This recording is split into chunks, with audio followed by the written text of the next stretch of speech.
बिस्मिल्लाहिर्रहमानिर्रहीम। आज का हमारा टॉपिक है फोकस ग्रुप। फोकस ग्रुप इसके नाम से ही शो हो रहा है कि फोकस करना किसी चीज़ पे, एक ग्रुप बनाना और उन सब बंदों का, इन सब इंडिविजुअल्स का एक चीज़ पर फोकस करना। फोकस ग्रुप एक क्वालिटेटिव रिसर्च स्ट्रेटजी है।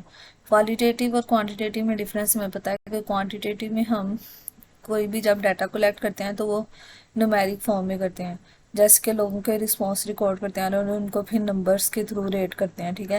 लेकिन क्वालिटेटिव रिसर्च स्ट्रेटजी में जो लफ्ज़ वो अपने मुंह से बोल रहे होते हैं उनकी बिना पर हम जो होता है आगे फर्दर जो है कोई रिसर्च करते हैं, ठीक है।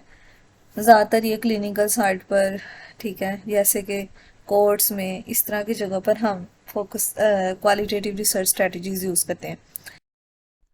तो first of all focus group होता क्या है? Focus group is a qualitative research method जहाँ पर हम एक स्मॉल ग्रुप ऑफ पार्टिसिपेंट होते हैं, यानी कि चार पाँच या पाँच से छः लोगों को इकट्ठा करते हैं और उनके साथ एक स्पेसिफिक टॉपिक को डिस्कस करते हैं under the guidance of a moderator. Moderator क्या होता है? फॉर एग्जांपल जैसे कि हम ये कह सकते हैं कि सारी क्लास में बच्चे बैठे हैं और एक टीचर होता है, इसी तरह मॉडरेटर भी एक गाइडर, एक टीचर के तौर पे काम करता है। उसकी गाइडेंस के अंदर हमने उस टॉपिक को डिस्कस करना है, ठीक है। फोकस ग्रुप कंडक्ट क्यों करवाए जाते हैं? इन डेप्थ इंफॉर्मेशन, किसी भी चीज़ के बारे में, किसी इंसान के एटीट्यूड यानी किसी रवैये के बारे में, उसकी किसी राय के बारे में, या उसके किसी तजर्बात के बारे में, या फिर किसी भी टॉपिक ऑफ इंटरेस्ट, जिस चीज़ के बारे में हमें दिलचस्पी हो उसके बारे में बहुत ज़्यादा जानने के लिए, या बहुत ज़्यादा उसके बारे में मालूमात हासिल करने के लिए, या बहुत गहराई में उसके बारे में जानने के लिए हम फोकस ग्रुप कंडक्ट करवाते हैं। मिस उसने कहा है कि फोकस ग्रुप और इंटरव्यू में क्या फ़र्क होता है। इंटरव्यू में हमारे पास सिर्फ एक इंटरव्यूअर होता है जो सवाल पूछ रहा होता है और एक इंटरव्यूअर होता है जो जवाब दे रहा होता है, जबकि फोकस ग्रुप में एक मॉडरेटर होता है जो पूरे फोकस ग्रुप को डील कर रहा होता है और बाकी सब मेंबर्स होते हैं, ठीक है। और मेंबर आपस में डिस्कस कर रहे होते हैं, एक मेंबर बोलता है, फिर दूसरा बोलता है, फिर तीसरा बोलता है, फिर पहला बोलता है, और उन सबको गाइड कौन कर रहा होता है? एक मॉडरेटर, ठीक है। फोकस ग्रुप क्या होता है? गिब्स ने इसके कुछ की फीचर्स बताए थे कि फोकस ग्रुप होता है एक ऑर्गेनाइज डिस्कशन। ऑर्गेनाइज का मतलब क्या होता है कि जब हम किसी चीज, फॉर एग्जांपल आपने बुक रैंक में अपनी बुक्स को ऑर्गेनाइज करके यानी कि तरतीब से रखा है, इसी तरह फोकस ग्रुप भी एक ऑर्गेनाइज डिस्कशन होता है जिसे हम एक तरतीब से, एक तरीके से चला रहे होते हैं। एक कलेक्टिव एक्टिविटी भी कहलाती है। एक्टिविटी क्या है कि आप किसी इंसान बच्चे से फॉर एग्जांपल कहने हैं कि इस पेपर के ऊपर ड्राइंग ड्रॉ करो, ठीक है। तो इसी तरह अगर आप पाँच छः बच्चों से एक किस्म का काम करवा रहे हैं और सबको अलग अलग सबकी ड्राइंग से आपको अलग अलग आइडियाज जनरेट हो रहे हैं, इवन कि आपने उनको क्वेश्चन एक ही दिया है लेकिन उन सबको एक ही चीज़ ड्रॉ करने के लिए दिया है, लेकिन उस सब का अलग अलग जो है वो पोर्ट्रे कर रही है उनकी ड्राइंग, तो वो होती है कलेक्टिव एक्टिविटी, ठीक है। सोशल इवेंट, फोकस ग्रुप को हम सोशल इवेंट भी कह सकते हैं, यानी कि इसमें सोशल इवेंट की करैक्टरिस्टिक भी होती है। मिसाल के तौर पे कि पाँच छः लोग आपस में मिलके बैठते हैं और बातचीत करते हैं, तो ये एक सोशल गैदरिंग भी हो जाती है, ठीक है। और इंटरेक्शन यानी कि लोग आपस में इंटरेक्ट करते हैं। फोकस ग्रुप को में हम एक रिसर्चर को इन्वॉल्व करते हैं जिसे हम मॉडरेटर का नाम भी देते हैं, जो सवाल पूछता है। मिसाल के तौर पे टीचर हो गया क्लास में, तो फोकस ग्रुप में उस टीचर को हम मॉडरेटर का नाम दे देते हैं जो कि सवाल पूछता है। एक से ज़्यादा मॉडरेटर भी हो सकते हैं लेकिन दो से ज़्यादा मॉडरेटर नहीं हो सकते, ठीक है। एक से ज़्यादा मॉडरेटर इस सेंस में कि एक जिसको फोकस ग्रुप चलाना आता हो, जो इतना एक्सपर्ट हो गए, से पता हो कि फोकस ग्रुप में, बिकॉज हम डिफरेंट थिंकिंग के लोगों को बिठा के उनसे बात करना चाह रहे थे, तो हमने ये सब कुछ, जो फोकस ग्रुप में एक्सपर्टी होता है उसने ये सब कुछ देखना होता है कि कितने मिनट उसने किस को बोलने के लिए देने हैं, फिर उसने फोकस ग्रुप की डिस्कशन को किस तरह काम रखना है, यानी कि ये ना हो कि वो आपस में लड़ाई झगड़ा करने लग जाए किसी बात पे। इन सब चीज़ों को हैंडल करने के लिए एक एक्सपर्टी होना चाहिए हमारे पास। और दूसरा है जो सब्जेक्ट मैटर, जिस सब्जेक्ट मैटर ऑफ रिसर्च का मतलब है कि जिस सवाल पर आप रिसर्च करना चाह रहे हैं। मिसाल के तौर पे कि आप पूछना चाह रहे हैं कि साइकोलॉजी जो है वो लोगों की ज़िंदगियों में क्या किरदार अदा करती है, ठीक है।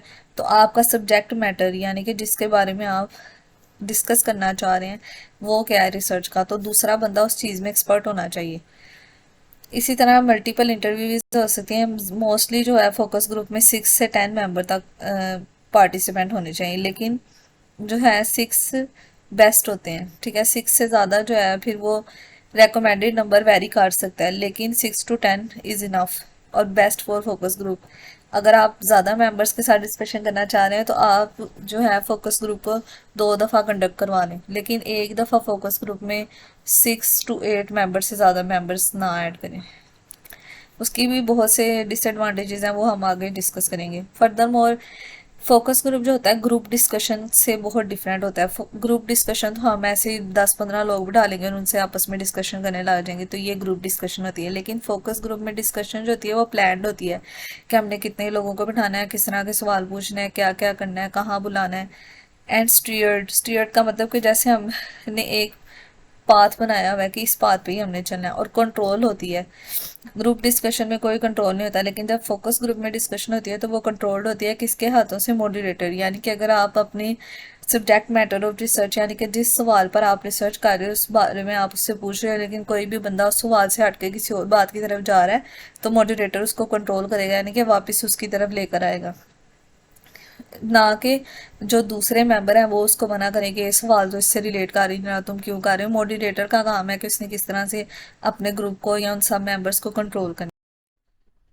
फोकस ग्रुप को हम 3 तरीकों से इस्तेमाल कर सकते हैं। सबसे पहली स्टेज या जो सबसे पहली स्टेप होता है फोकस ग्रुप में, वो ये होता है कि हम एक्सप्लोर करते हैं, आइडेंटिफाई करते हैं कि सिग्निफिकेंट इश्यूज हैं कौन से, यानी कि जो हमारा टॉपिक है उसमें कौन सी ऐसी बातें हैं जिन्हें मुझे एक्सप्लोर करना चाहिए और आइडेंटिफाई करना चाहिए। उसके बाद उसके ऊपर ब्रॉडली कन्वर्सेशनल डाटा, यानी कि मुझे बहुत ज़्यादा अमाउंट पे उसके ऊपर डाटा चाहिए जो मैं वहाँ पर जाके उनसे पूछ सकूँ। कन्वर्सेशनल डाटा का मतलब क्या है कि हम जिस पर बात कर सकें, जिस पर बहस हो सके, जिसमें से बातों में से बात निकल सके, लोगों की थिंकिंग मुझे पता चल सके उस टॉपिक के बारे में। Last to evaluate the funding of research, और मैं फिर एवेल्युएट करूँ, यानी कि मैं बाद में उसमें अंदाज़ा लगाऊँ लोगों की बातों में से जो मेरी रिसर्च की फाइंडिंग्स निकली हैं कि लोग इस चीज़ के बारे में क्या सोचते थे, जिस चीज़ के बारे में मैं रिसर्च कर रही थी लोगों की नज़रों में इस चीज़ की क्या वैल्यू है, या वो उसको किस तरह से रेट कर रहे हैं। फोकस ग्रुप एक ग्रुप इंटरव्यू की तरह होता है जिसमें 6 to 10 सिमिलर पीपल होते हैं। इसको कंडक्ट कौन करवाता है? एक स्किल्ड मॉडरेटर करवाता है, ठीक है। ये 1 या 2 घंटे तक चलता है। फोकस ग्रुप डायनामिक होता है। डायनामिक किस सेंस में? डायनामिक मीन चेंज, इस सेंस में कि मॉडरेटर जो होता है इसमें इंटरेक्शन को इनकरेज करता है, यानी कि लोगों को आपस में इंटरेक्ट करने में उनकी हौसला अफजाई करता है पार्टिसिपेंट्स की, लेकिन कंट्रोल भी करता है सारी सिचुएशन को। यानी कि वो इस तरह से कंट्रोल करता है कि हर पार्टिसिपेंट को इनकरेज करता है कि वो कंट्रीब्यूट कर सके। ये नहीं कि बस एक बंदा ही बोली जा रहा है दूसरों को नहीं बोलने दे रहा, सारे पार्टिसिपेंट्स को वो ये अपॉर्चुनिटी, ये मौका देता है कि वो कंट्रीब्यूट कर सके, अपनी बात कर सके, ठीक है। इसमें बहुत ज़्यादा मेहनत लगती है जब हम फोकस ग्रुप को प्लान कर रहे होते हैं, ऑर्गेनाइज और एनालाइज कर रहे होते हैं, ताकि हमारे पास बहुत अच्छी क्वालिटी का डाटा है। फोकस ग्रुप में 6 to 10 पीपल होने बहुत अहम है। बहुत ज़्यादा ग्रुप मेंबर्स हो जाएंगे तो फिर ये बहुत मुश्किल हो जाएगा कि हर बंदे को बोलने की बारी दी जाए, और बहुत ज़्यादा ग्रुप होने की वजह से बहुत से लोग चुप रह जाते हैं, नहीं बोलते, अपनी बात नहीं जाहिर कर सकते। इसलिए बहुत कम मेंबर्स हों, बहुत कम भी हों, अगर 2-3 हों तब भी फोकस ग्रुप अच्छा नहीं हो सकता, ठीक है। और बहुत ज़्यादा हो तब भी अच्छा नहीं हो सकता, इसलिए उन्होंने एक रेंज बता दिया कि 6 to 10 पीपल होने चाहिए। फोकस ग्रुप जो to few members and the focus group में नॉट बी स्टिमुलेटिंग, यानी कि बहुत कम मेंबर भी होंगे तो फोकस ग्रुप को हम नहीं चला सकते। स्टल्टीफाइंग प्रोसीडिंग, इससे क्या होगा कि जो हम प्रोसीड कर रहे हैं, जो हमारा प्रोसीजर है, जो हम काम करवा रहे हैं फोकस ग्रुप में करना चाह रहे हैं, जिसके बारे में रिसर्च करना चाह रहे हैं, वो क्या होगा? ख़त्म हो जाएगा, वो नहीं हो पाएगा अगर बहुत कम मेंबर्स भी होंगे। Focus group research involve the following component: planning, participants को रिक्रूट किस तरह से करना है, फोकस ग्रुप रन किस तरह से करना है, और उसके बाद फोकस ग्रुप के डाटा को एनालाइज किस तरह से करना है। कार्डलर कहता था, कार्डर जो है था उसने 3 डिफरेंट तरीके बताए थे कि हम फोकस ग्रुप को किन 3 तरीकों से इस्तेमाल कर सकते हैं। सबसे पहला उसने बताया था द एक्सप्लोरेटरी। एक्सप्लोरेटरी रिसर्च का मतलब ये होता है कि ऐसी चीज़ जो पहले रिसर्च हुई हो लेकिन उस पर इतना ज़्यादा काम ना हो, उसके ऊपर बहुत ज़्यादा वो डाटा रिसर्च करना चाहता हो और नई इन्फॉर्मेशन, नए आइडियाज़ जनरेट करना चाहता हो, इसलिए वो जो है फोकस ग्रुप कंडक्ट करवा रहा है, ठीक है।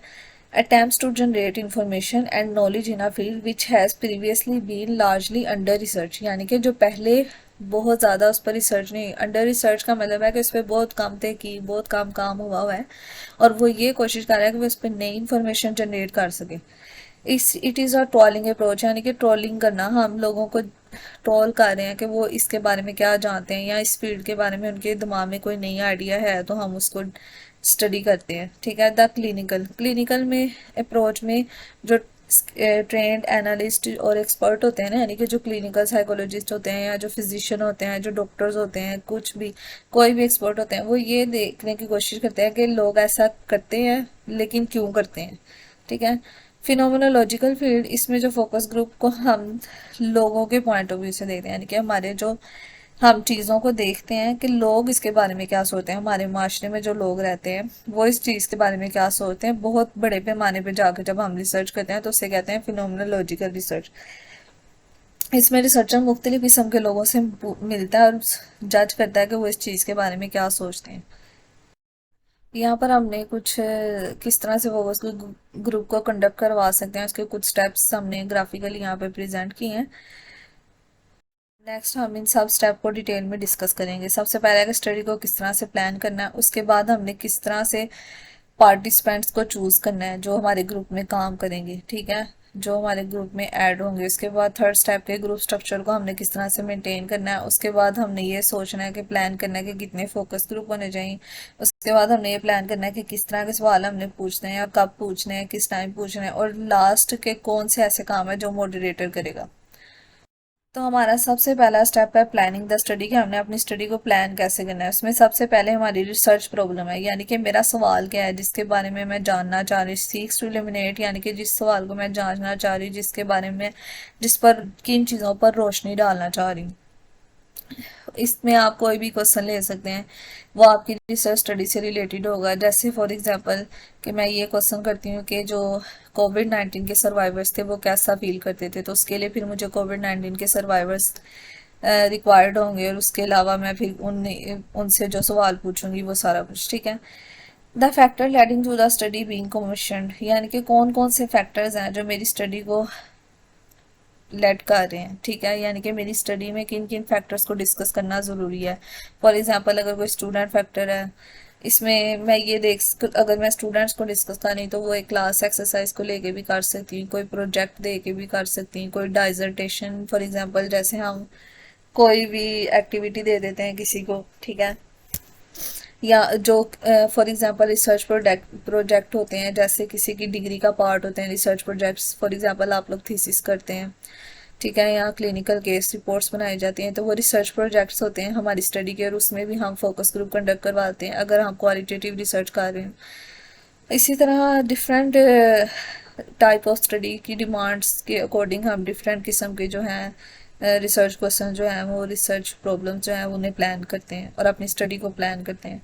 स्पेसिफिक पर्पस क्या है मेरी स्टडी का, यानी कि मेरी स्टडी का ख़ास मकसद क्या है, उसके अलावा किस तरह की इंफॉर्मेशन मैं अपनी मालूमात जो है वो मैं अपनी इस मुतालिया से हासिल करना चाहती हूँ, स्टडी से हासिल करना चाहती हूँ, कितनी किस्म की इंफॉर्मेशन जो है वो मुझे चाहिए, यानी कि मैं प्रायोरिटाइज कर रही, मेरी रिक्वायरमेंट है कि किस किस किस्म की मालूमात मुझे चाहिए जब मैं अपना डाटा कलेक्ट कर रही हूँ।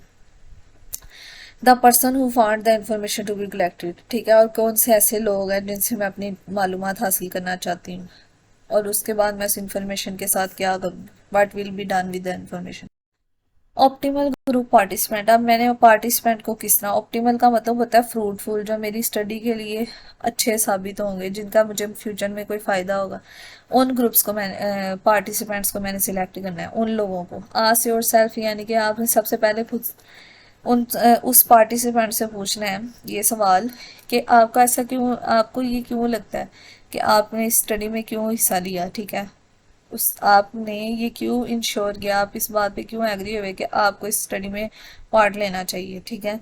उसके बाद potential contact potential group member, यानी कि जितने भी पोटेंशियल ग्रुप मेंबर्स का मतलब है कि जो इस काबिल थे, जिन्हें मैंने इस काबिल समझा कि वो मेरे ग्रुप के लिए फ्रूटफुल साबित होंगे, तो उनके अंदर ये पोटेंशियल है कि वो मुझे मेरे उन सवालों का जवाब दे सके जो मैं चाहती हूँ। तो मैं उनको 2 हफ्ते पहले ही कॉन्टैक्ट करूँगी, जिस दिन मैंने फोकस ग्रुप इंटेंडेड डेट, यानी कि मैंने जो सोची हुई है जिस दिन मैंने फोकस ग्रुप कंडक्ट करवाना था उससे 2 हफ्ते पहले मैं उनसे कॉन्टैक्ट करूँगी, उनको मैं टाइम बताऊंगी ताकि मैं उनकी अटेंडेंस को प्लान कर सकूँ, अपने पास एक डायरी रखूँगी, और रीशेड्यूल, अगर कोई बंदा डिसएग्री करता है या मैं अपनी फोकस ग्रुप एक्टिविटी को रीशेड्यूल करना चाहूँ तो मैं उनको बताऊँगी। बहुत जिस दिन मेरा फोकस ग्रुप है उससे 2-3 दिन पहले अगर मैं पार्टिसिपेंट्स को रिक्रूट करने की कोशिश करूंगी तो वो मेरे लिए बहुत हैक्टिक होगा और रिस्की भी हो सकता है, क्योंकि बहुत से मेंबर्स जो हैं वो बिजी हो सकते हैं और अगर वो मेरी फोकस ग्रुप को अटेंड नहीं कर सकेंगे तो मैं फोकस ग्रुप जो है वो कंडक्ट अच्छी तरह से नहीं करवा सकूंगी। ठीक है, उसके अलावा मुझे एक फॉलो अप एग्रीमेंट बनाना पड़ता है जिसमें मैं उनसे पार्टिसिपेशन का एग्रीमेंट साइन करवाती हूँ कि वो बाद में जो है उसको लीव ना काट जाएं, और उसके साथ ही मैं उनको एक कोर्टेसी के लिए यानी कि उनका शुक्रिया अदा करने के लिए एक थैंक यू लेटर लिख देती हूँ। वो मैं उनको पर्सनली भी पोस्ट करवा देती हूँ या फिर ईमेल के थ्रू।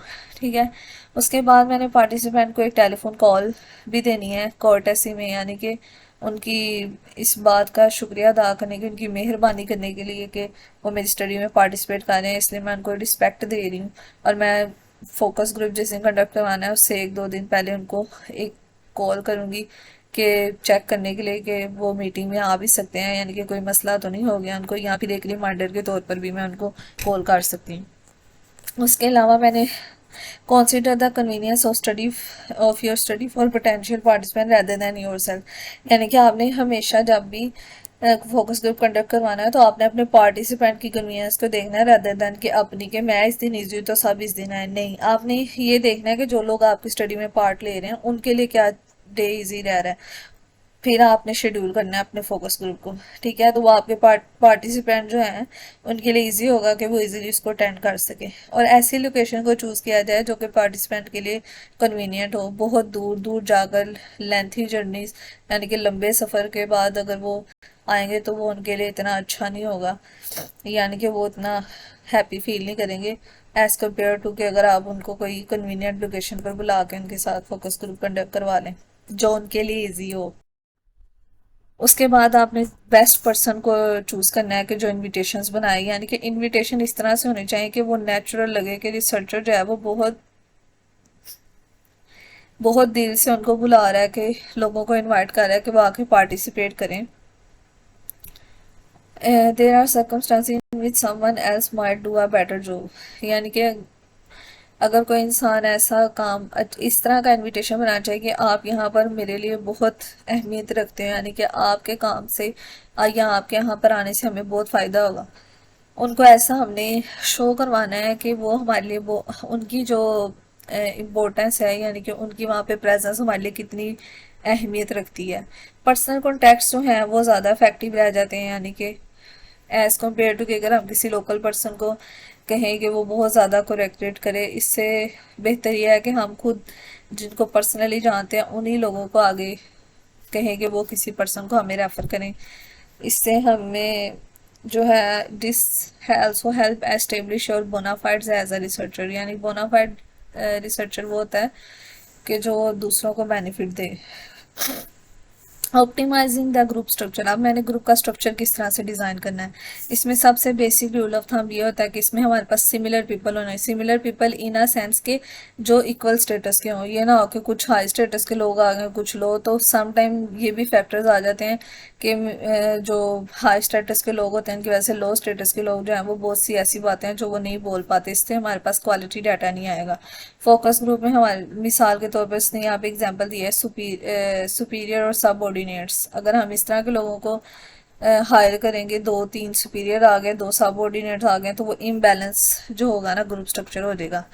तो इसलिए फिर बहुत से लोग जो हैं वो बोल नहीं पाएंगे, इसलिए हमें होमोजीनियस ग्रुप बनाना है। होमो मीन सेम, यानी कि जिसमें हर बंदा जो है एक ही स्टेटस का और एक ही पर्सपेक्टिव पे बात करने के लिए आया हो, ताकि हर बंदा ओपनली अपनी इंफॉर्मेशन जो है वो शेयर कर सके।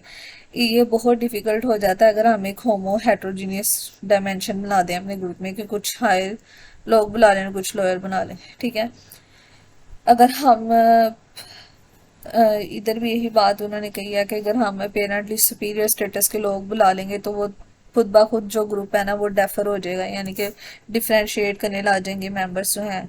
ठीक है, उस उन्हें लगेगा कि ये जो मेंबर्स हैं जो सुपरवाइज़र हैं ये ज़्यादा नॉलेजेबल है एज़ कम्पेयर टू जो इंटर्नीज आए हैं, तो वो फिर जो है बहुत सी ऐसी बातें उनकी ऐसी भी एक्सेप्ट कर लेंगे जो कि जहाँ पर उनका सवाल करना बनता होगा अनक्वेश्चनिंगली वो वहाँ पर सवाल करना चाहते होंगे, लेकिन बिकॉज के वो उनके सुपरवाइजर हैं इसलिए वो इंटर्नीज जो है उनकी गलत बात को भी एक्सेप्ट कर लेंगे। तो इस तरह के ग्रुप स्ट्रक्चर हमने नहीं बनाने फोकस ग्रुप में। अकॉर्डिंग टू क्रूगर एंड केसी, इसने 3 तरह के फोकस ग्रुप डिज़ाइन डिस्कस किए थे, जिसमें सबसे पहला उसने बताया था मल्टीपल कैटेगरी डिज़ाइन। इसमें उसने कहा था हम मुख्तलिफ किस्म के रिस्पोंडेंट ले सकते हैं, जैसे कि कैंसर पेशेंट ले सकते हैं, कैंसर सर्वाइवर ले सकते हैं, और कैरियर ऑफ कैंसर पेशेंट, यानी कि कैंसर पेशेंट के जो कैंसर पेशेंट रहे हैं, कैंसर के मरीज रहे हैं, जो कैंसर से सर्वाइव कर गए हैं, और कैंसर होते हुए भी कुछ लोगों ने अपना कैरियर बनाया। इस तरह के 3 तरह के लोग उसने लिए हैं multiple category design. Double layer design में उसने पार्टिसिपेंट तो लिए हैं, लेकिन 2 डायमेंशंस पे लिए हैं, यानी कि कुछ यंगर कैंसर सफरर्स ले लिए हैं और कुछ ओल्डर कैंसर सर्वाइवर्स ले लिए, यानी कि मिसाल के तौर पर यंगर कैंसर सफरर, यानी कि जवान बंदे जो कैंसर से सफ़र कर रहे हैं, और ओल्ड बंदे जो कैंसर से सफ़र कर रहे हैं, ठीक है। उसके अलावा यंगर कैंसर सर्वाइवर लिए हैं, ओल्डर कैंसर सर्वाइवर लिए हैं, ठीक है। इसी तरह यानी कि डिफरेंशिएट डायमेंशंस कौन सी हैं, सफ़रर और सर्वाइवर, यानी कि जो सफ़र कर रहे हैं और जो सफ़र कर रहे हैं अभी, ठीक है। तो दो उसने ग्रुप लिए हैं, जिसमें एक यंगर सफ़रर लिए हैं और एक यंगर सर्वाइवर लिए हैं, यानी कि एक जो भी कर रहे हैं और एक जो कर गए, और एक ग्रुप में इसने ओल्डर कैंसर सफरर लिए और एक में ओल्डर कैंसर सर्वाइवर्स लिए।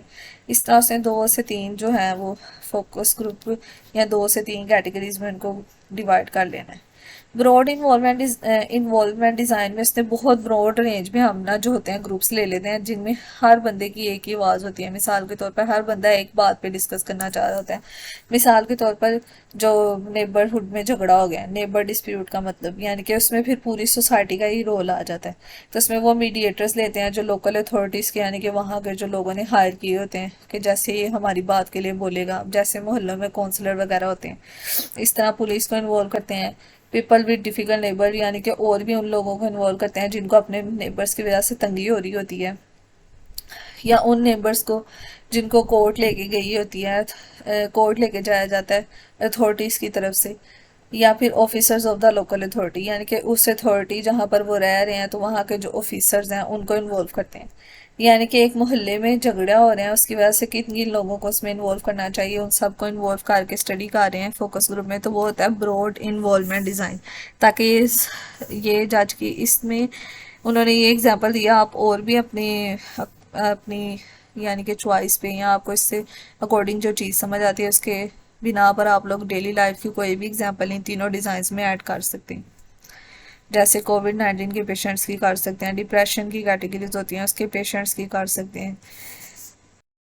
स्टेप 4 ये है कि हमने प्लान करना है कि हमने कितने फोकस ग्रुप कंडक्ट करवाने हैं। तो रूल ऑफ थंब ये है कि 3 से 4 फोकस ग्रुप हर कैटेगरी के लिए, जिस ग्रुप को हम डिस्कस कर रहे हैं। ये एक अच्छी बात नहीं है, डेफिनेटिव फॉर्मुलेशन नहीं है कि हम फोकस ग्रुप को इससे बहुत अच्छी तरह से फॉर्मुलेट या डिफाइन नहीं कर सके, क्योंकि बहुत ज़्यादा फोकस ग्रुप कंडक्ट करवाने में बहुत सी मुश्किलात आ सकती हैं। इसलिए हमें चाहिए कि हम 2 फोकस ग्रुप कंडक्ट करवाएं, या 2 से ज़्यादा 3, बस और उस फोकस ग्रुप को कंडक्ट करवाएं जो फुली हमारे जिस पर्पस के लिए हम उस फोकस ग्रुप को कंडक्ट करवा रहे हैं, जिस सवाल के बारे में हम मुताला करना चाह रहे हैं उसके ऊपर पूरी रोशनी डाल रहे हों, ठीक है।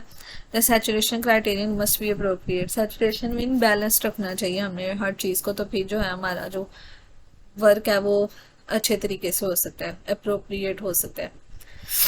Planning what question to ask and when, अब हमने स्टेप 5 में ये प्लान करना है कि हमने कौन कौन से सवाल पूछना है, कब पूछने हैं। According to Krueger and Casey ने कुछ सीक्वेंस बताइए कि हमें किस तरह से सवाल पूछने चाहिए। फर्स्ट ऑफ ऑल उसने बताया ओपनिंग क्वेश्चन, फिर इंट्रोडक्टरी, फिर ट्रांजिशन, फिर की, और 5 पे एंडिंग क्वेश्चन। यहाँ पर मैंने एक डायग्राम शेयर किया जिसमें मैंने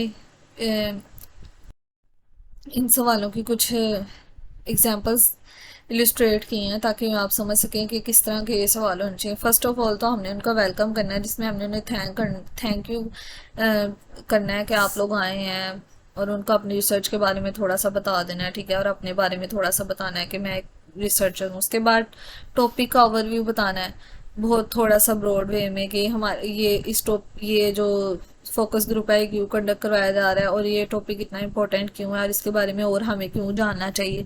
उसके बाद कुछ ग्राउंड रूल्स बताने हैं। ग्राउंड रूल्स के कुछ बेसिक गाइडलाइंस, जब भी हम कहीं काम करते हैं तो हमें कुछ रूल्स बताए जाते हैं, रूल्स एंड रेगुलेशन। एक एक है, आपने एक दूसरे की बात काट कर नहीं बोलनी। उसके बाद अगर दो हर बंदा जो है वो 2 मिनट से ज़्यादा नहीं बोल सकता। आपकी जो बात है उसको रिकॉर्ड भी किया जा रहा है, और इसमें कोई ऐसी बात नहीं कि आप गलत जवाब दे रहे हैं, सही जवाब दे रहे हो, आप कुछ भी बोल सकते हो, ठीक है। ओपनिंग क्वेश्चन सबसे पहले हमने आस्क करने हैं उनसे, जिसमें हमने इजी स्ट्रेट फॉरवर्ड क्वेश्चन उनसे पूछने हैं, जैसे कि ब्रेकिंग द आइस यानी कि खामोशी तोड़ने वाले सवाल, जिसमें आपने पूछना है कि क्या आप ये बता सकते हैं कि आपने इस रिसर्च में क्यों पार्टिसिपेट किया, आपको ऐसा क्यों लगा, आपने ऐसा ये फैसला क्यों किया कि आपको इस रिसर्च में पार्टिसिपेट करना चाहिए। उसके बाद इंट्रोडक्टरी क्वेश्चन, जिसमें आपने उसको टॉपिक के बारे में इंट्रोड्यूस करवाना है और उसको इनकरेज करना है कि आप जो है इस टॉपिक के बारे में क्या सोचते हैं, क्या कहना चाहते हैं। What comes to mind when you think about the church, यानी कि जब आप चर्च के बारे में सोचते हैं तो पहली बात आपके जहन में क्या आती है। उसके बाद ट्रांजिशन क्वेश्चन, जिसमें आपने इंट्रोडक्टरी क्वेश्चन से उनको की क्वेश्चन की तरफ, यानी कि जो आपका मेन सवाल है जिसके बारे में आप इन डेप्थ इंफॉर्मेशन हासिल करना चाहते हैं उसकी तरफ आपने इसको लेकर आना है। आपने इससे पूछना है कि क्या आपको ये लगता है कि या क्या आप ये सोचते हैं कि जो अटेंडेंस ऑफ के रिसर्च सॉरी चर्च में अटेंडेंस देना क्या ज़रूरी है। क्या अगर बार बार आप लोग वहाँ पर जाकर वहाँ पर अटेंड नहीं कर रहे चर्च को, तो क्या वो आपके लिए नुकसानदेह हो सकता है, या आप क्या सोचते हैं इसके बारे में। उसके बाद आपने की क्वेश्चंस की तरफ चले जाना है, जो कि हमारी रिसर्च के लिए बहुत ज़्यादा ज़रूरी होते हैं, जिसमें आपने इसको ये पूछना है कि कौन से ऐसे फैक्टर्स हैं जो आपको, फॉर एग्जांपल कि अगर आप मंथली 4 टाइम्स अगर चर्च को अटेंड करते थे तो आप ने उसको अटेंड करना क्यों छोड़ा, यानी कि आपने हर महीने में अगर 4 बार जाते थे तो 2 बार जाना क्यों शुरू कर दिया, यानी कि 1 बार क्यों जाते हो हर महीने में। कौन से ऐसे फैक्टर्स हैं जिन्होंने आपको डिस्करेज किया है कि आपने चर्च सर्विसेज को अटेंड करना छोड़ दिया। उसके बाद लास्ट में एंडिंग क्वेश्चन, जिसमें हम पार्टिसिपेंट्स को कॉल करते हैं कि वो अपनी पोजीशन को समराइज करें, ठीक है, यानी कि अपने सवालात को समरी की तरफ आए। फॉर एग्जांपल हमने उनसे ये पूछना है कि अगर एंडिंग क्वेश्चन में हम उनसे ये पूछना है कि आप इस चीज़ के बारे में क्या कहना चाहेंगे कि बेहतरी के लिए, अगर आप मिसाल के तौर पर है कि अगर आपका लोकल चर्च लीडर यहाँ पर बैठा हो हमारे साथ, तो कौन सी ऐसी चीज़ें आप उसको बताना चाहोगे जिससे जो चर्च की सर्विसेज है उनको इम्प्रूव किया जा सके, ठीक है। ये तो मैंने एक अमेरिकन ये बुक में से ये एग्जांपल उठाई है, तो इसे आप अपनी डेली लाइफ एग्जांपल्स के अकॉर्डिंग भी ऐड कर सकते हैं। मिसाल के तौर पे कि अगर आप कोविड-19 के पेशेंट्स ले रहे हो तो उसमें आपने कोविड-19 के सर्वाइवर्स अगर लिए हैं तो सबसे पहले आपने उनका वेलकम करना है, उनको थैंक करना है, उसको टॉपिक के बारे में बताना है। उसके बाद आपने बताना है कि मेरी रिसर्च स्टडी और मैं ये स्टडी करना चाहता हूँ कि कोविड-19 के पेशेंट्स जो हैं उन्होंने क्या क्या चीज़ें सफ़र की हैं, किस किस तरह क्या क्या डाइट यूज़ की, जो जो भी आपके सवाल हैं, किन किन चीज़ों से आपको आराम आया, ठीक है। उसके दौरान आपकी क्या फीलिंग्स थी, आप कैसा सोचते थे, ठीक है, आपको मौत से खौफ आता था, ठीक है, आप क्या ड्रिंक्स यूज़ करते थे, क्या खाने पीने की चीज़ें वगैरह, ठीक है। तो उसके लिए हमने उसको सबसे पहले हमने उनसे कुछ सवाल पूछने हैं इसके बारे में। उसके बाद हमने इससे ये पूछना है कि कोविड के थ्रू आपने कैसे गुजारा किया, ठीक है। उसके बाद कुछ की क्वेश्चंस, ठीक है। उसके बाद लास्ट पेंडिंग क्वेश्चन पूछने हैं कि आप अगर अब आप उससे सरवाइव कर चुके हैं तो आपको कैसा महसूस होता है, फलां फलां, जो भी हमारी रिसर्च टॉपिक, जो भी मेरा मेन रिसर्च क्वेश्चन होगा, ठीक है। जैसे कि रिसर्च क्वेश्चन मेरा ये था कि risk and protective factors of covid patient, जो कि उन्हें कौन से खतरात महसूस हुए, ठीक है, और कौन कौन से प्रोटेक्टिव प्रिवेंटिव मेजर्स इस्तेमाल करके वो सेहतयाब हुए। तो उसमें मैं इन 5 किस्म के क्वेश्चंस के अंदर जो है वो कुछ क्वेश्चंस को डिवाइड करूंगी और फिर उनसे सवालात पूछूंगी। थिंग्स दैट द मॉडरेटर, यानी कि मॉडरेटर का क्या काम होता है। मॉडरेटर की जो कुछ खसूसियात गिब्स ने डिस्कस की थी कि ये कि वो अपने पर्सनल ओपिनियन को एक्सप्रेस करने से, यानी कि अपनी जो वो पर्सनली वो राय रखता है ना उसको जाहिर करने से वो जो है ना गुरेज करे। उसके बाद वो जजमेंटल ना हो, ठीक है, यानी कि किसी एक बंदे की बात को वो जज करके तो उसके साथ बुरा सलूक ना करें, यानी कि उसकी बात काट ना दे, ठीक है, अगर वो कुछ भी बोल सकता है, ठीक है। स्टार्ट ऑफ द मीटिंग, जब वो मीटिंग को स्टार्ट कर रहा है तो उसने डिस्क्राइब कर देनी है, स्टार्ट पे ही एक्सप्लेन कर देनी है कि स्टडी का मकसद क्या और इसकी जो मैं सेशन कंडक्ट करवा रहा हूँ इसकी क्या मेन ऑब्जेक्टिव्स हैं, मैं क्यों ये काम करना चाह रहा हूँ। उसके बाद ग्रुप मेंबर्स को उसने ये यकीन दिलाना है कि वो रिलैक्स फील करें और कंफर्टेबल फील करें, और ये उन्हें ऐसा फील करवाना है कि उनको इंश्योर करना है कि एक पॉजिटिव एक्सपीरियंस होगा उनके लिए एक। उसके बाद क्लियर क्वेश्चन उस पर डिस्कशन के उनको उनके साथ बात करनी है। पोजिंग क्लियर क्वेश्चन का मतलब है कि डायरेक्टली हमने क्लियर क्वेश्चन उससे पूछने हैं डिस्कशन में, ये नहीं कि उससे इधर उधर की बातें, बस जब अगर कोई बात इधर उधर की कर भी रहा है तो उसने उसको क्विट करना है और उसको वापस डिस्कशन की तरफ लेकर आना है। Controlling the discussion by asking supplementary question to open up the debate. सबसे पहले स्टार्टिंग में सिर्फ वो थोड़े बहुत इधर सप्लीमेंट्री क्वेश्चन के आम क्वेश्चन, जैसे आप कैसे हैं, आप कैसे यहाँ पहुँचे हैं, आपको आने में कोई मुश्किल तो नहीं है, फलां फलां, ठीक है, ताकि उस बात को खोला जाए, स्टार्ट किया जाए आहिस्ता आहिस्ता, और पार्टिसिपेंट को इनक्रेज किया जाए कि वो जो है जिन इश्यूज़ पर हम डिस्कस करना चाह रहे हैं उसकी तरफ आए, ठीक है। उसके बाद सारे पार्टिसिपेंट्स को उसे मौका देना चाहिए, ये नहीं कि एक छोटा सा ग्रुप बना ले और उसमें जो है कुछ बंदों को डोमिनेट कर दे और वो बोल रहे हैं, और बाकी इंडिविजुअल्स को वो टारगेट कर रहे हैं, सवाल कर रहे हैं और उनको डिस्करेज कर रहे हैं कि वो पार्टिसिपेट ना कर सके। तो उसने हर बंदे को इनकरेज करना है कि हर बंदा उसमें एक्टिवली पार्टिसिपेट कर सके ग्रुप में। उसके बाद कन्वर्सेशनल ड्रिफ्ट्स को उसने रोकना है। कन्वर्सेशनल ड्रिफ्ट्स का मतलब है कि जब वो जिस बारे में बात कर रहे हैं उस बात से कहीं इधर हो जाएं या फिर उस वहाँ वो बीच में रुक जाएं, तो उसने उस चीज़ को स्टीयर अप करना है कि कन्वर्सेशन जो है वो चलती रहे या और टॉपिक से वो हटे ना, यानी कि जिस बारे में फोकस ग्रुप कंडक्ट करवाया गया कोविड-19 के रिस्क और प्रोटेक्टिव फैक्टर, उन्हीं के बारे में बताए कि उस दौरान किसी ने मेरी मदद ना की, रिश्तेदारों ने ये किया, तो वो इन चीज़ों को अंदर ना इन्वॉल्व करे, ठीक है। उसके बाद recording the focus group session, उसके बाद यानी कि उसको आप कन्वर्सेशन यानी कि ओनली ऑडियो या वीडियो दोनों तरह से रिकॉर्ड कर सकते हैं, ठीक है। और जो मॉडरेटर है जो कि फोकस ग्रुप कंडक्ट करवा रहा है, यानी कि मैं जो फोकस ग्रुप कंडक्ट करवा रही हूँ, जो इस टॉपिक के बारे में बात कर रहे हैं, जो मेरी ज़रूरत के उस दौरान मैं कुछ नोट्स भी बना सकती हूँ जो बातें मुझे अहम लग रही हैं, ठीक है। अगर मॉडरेटर के पास कोई असिस्टेंट है तो वो उसको कह सकता है कि वो छोटे छोटे नोट बना सकता है, ठीक है, और रिस्पॉन्सिबिलिटी उसको दे सकता है मॉडरेटर कि आप इस पूरे सेशन को रिकॉर्ड करें, ठीक है, ताकि वो लॉजिस्टिक इश्यूज़ हैं जो भी जब वो बात कर रहे हैं उस दौरान अगर कोई चीज़ वो उसके जहन में ना रही या वो ना सुन पाया हो तो वो बाद में उस रिकॉर्डिंग से उसको उस चीज़ को ले ले। उसके बाद उनको कुछ रिफ़्रेशमेंट्स वगैरह भी दे उस दौरान, ठीक है। असिस्टेंट जो है वो सप्लीमेंट्री क्वेश्चंस पूछ सकता है, यानी कि अंदर कोई एक छोटा मोटा सवाल जो है वो इंटरप्ट करके पूछ सकता है, ठीक है, ताकि जो है वो फेडअप ना हो जाए फोकस ग्रुप कंडक्ट करते हुए पार्टिसिपेंट जो है एक टॉपिक पे बात कर करके। फोकस ग्रुप डाटा को हम किस किस तरह से इस्तेमाल कर सकते हैं। थीमेटिक एनालिसिस, यानी कि ये भी बहुत एक ब्रॉड टॉपिक है जिसमें हम जो है थीम्स निकालते हैं। मिसाल के तौर पर अगर आपको कोई बहुत बड़ी लेसन दिया जाता है या कोई चैप्टर दिया जाता है और आपको कहते हैं इसमें से एक छोटी सी समरी निकालो, इसे कहते हैं थीम।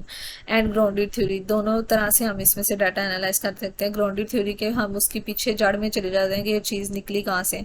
उसके बाद conversational analysis, discourse analysis suitable if data can be treated as conversation, यानी कि हम लैंग्वेज के भी कुछ कोड्स होते हैं जो हम डिस्कोर्स एनालिसिस में पढ़ते हैं और उसके थ्रू भी हम जो है इस सारे डाटा को जो है वो एनालाइज कर सकते हैं। नरेटिव एनालिसिस, यानी कि हम एक कहानी की तरह बता देते हैं और उसके बाद हम उसको नरेट करते हैं। और इंटरप्रिटेटिव फिनोमिनोलॉजिकल एनालिसिस आईपीए के थ्रू भी हम इस डाटा को जो है वो डील कर सकते हैं। उसके अलावा क्वांटिटेटिव अप्रोचेस को भी हम इन सम सेंसेस फोकस ग्रुप में जो है वो इस्तेमाल कर सकते हैं।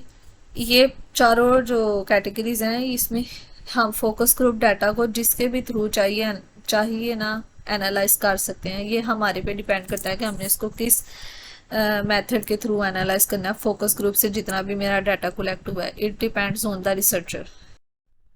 जज़ाकल्लाह। Any queries you can ask me in the comment section and kindly subscribe this channel for more informative videos. Allah Hafiz.